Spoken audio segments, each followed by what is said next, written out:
যিয়ে নহওক খেতিৰ পৰা আজি জিকাবিলাক হাৰ্ভেষ্টিং কৰা হৈ আছে।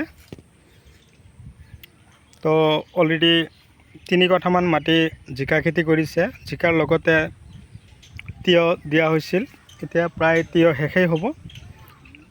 তো যিটো জিকা খেতি আপোনালোকক আজি দেখুৱাম, এইটো খেতিত দিয়া হৈছে গিৰি চিডৰ প্ৰিয়া। চাওক চিঙন দি কিনে ঠাইত জমা কৰি আছে। চোৱা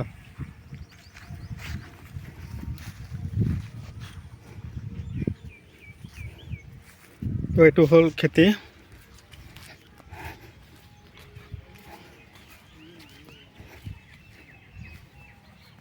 তো গছত লাগন ধুনীয়া দিছে,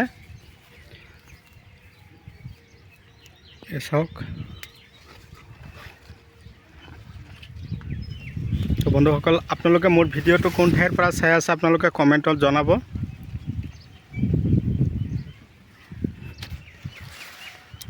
এই জিকা খেতিত আপোনালোকে গছ যদি এনেকুৱা হৈছে আপোনালোকৰ, তেনেহ'লে আপোনালোকে যিটো ষ্টোব্লেজাৰ বুলি কওঁ 95 হিমুক আৰু ফলভিক এচিড থকা যিটো ফাৰ্টিলাইজাৰ, এইটো ফাৰ্টিলাইজাৰ খেতিত বেছিকৈ দিব আপোনালোকে।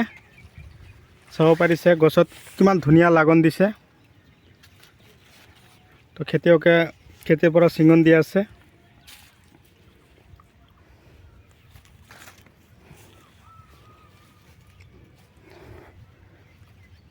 আপোনালোকে যদি মোৰ চেনেলৰ এতিয়াও নতুন ভিউৱাৰ্ছ হিচাপে আছে, তেনেহ'লে মোৰ চেনেলটো ছাবস্ক্ৰাইব কৰি দিব আৰু কাষত থকা বেল ঘণ্টিটো লাহেকৈ বজাই দিব, যাতে এনেকুৱা ধৰণৰ উন্নত জৈৱিক, ৰাসায়নিক আৰু বৈজ্ঞানিক পদ্ধতিমতে কৰাৰ খেতিৰ ভিডিঅ' নটিফিকেশ্যন অলৰেডি আপোনালোকে পাই থাকে। তো মূল কথা হ'ল খেতি কৰিব কেনেকৈ। একেলগে দুটা খেতি যে কৰিছে, কিবা ক্ষতি হ'ব নেকি? ক্ষতি নহয়, আকৌ অকণমান হ'ব।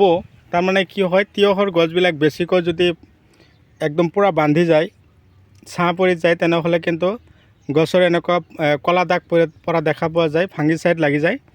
লখন্দি জডিঅ' পাৱাৰ স্প্ৰে কৰিব আৰু গছৰ গুৰি ফাটি যোৱা সম্ভাৱনা থাকে। জডিঅ' পাৱাৰ স্প্ৰে কৰি দিলেই সমস্যাটো দূৰ হৈ যাব। তাৰ লগতে যদি আপোনালোকৰ জিকা গছৰ আগবিলাক ক্ষীণাই গৈছে একদম, তেনেহ'লে আপোনালোকে DAP সাৰটো অকণমান বেছিকৈ খটাব। তাৰ লগতে ফাৰ্টিলাইজাৰ গ্ৰিফিন, গল্ড স্পেচিয়েল চইল এইবিলাক দি দিব। তাৰ লগতে